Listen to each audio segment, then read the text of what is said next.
Il y a une trentaine d'années, quand je me suis installé à Bouvigny, j'avais trouvé dans ce village vraiment quelque chose des villages de l'époque de Bruegel. Il y avait un territoire, un espace qui était composé de telle manière que j'avais l'impression de retrouver ces broussailles, ces éléments du paysage de Bruegel.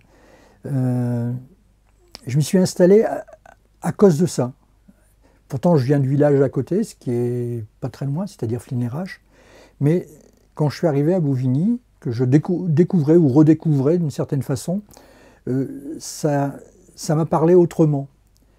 J'ai vraiment intégré l'environnement, l'espace poétique qui se présentait à moi. J'ai vraiment un sentiment d'appartenance avec ces paysages, une cohésion, un sentiment religieux. Hein, j'avais quelquefois évoqué ça, cette sensation que les lieux m'apportent une place pour une forme de méditation.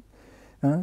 En fait, c'est un espace du dehors qui rencontre un espace du dedans, dans une grande relation, une grande force.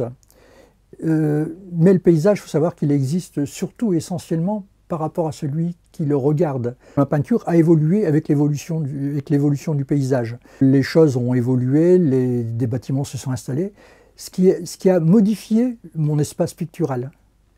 Mais je l'ai réinterprété autrement et j'ai revu les choses autrement.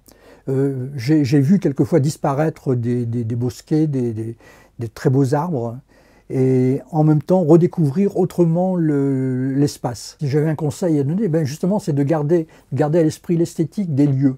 C'est-à-dire qu'il y a des lieux, c'est peut-être ne pas les voir simplement sur un point de vue technique, mais tout simplement les voir avec ce que ça apporte au point de vue du regard, de l'émotion, de ce que ça élève en soi de sentiments. Ça, c'est très important. Ce qui me touche, c'est la destruction des sols. Donc le sol, SAU, hein, l'arbre.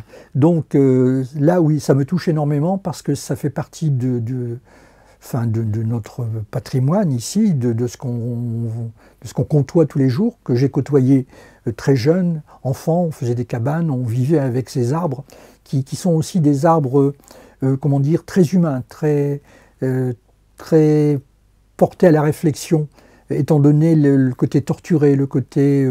quand je parlais d'intériorité, je pense qu'il y a une intériorité aussi de l'arbre. Et là encore plus, parce que dans les sols, on peut aussi y pénétrer, faire corps avec, et ça c'est très important. Donc ces arbres-là, quand ces arbres-là disparaissent, très franchement, là je suis touché au plus profond de moi-même dans, comment dire, dans ce qui est l'aspect le plus enfant.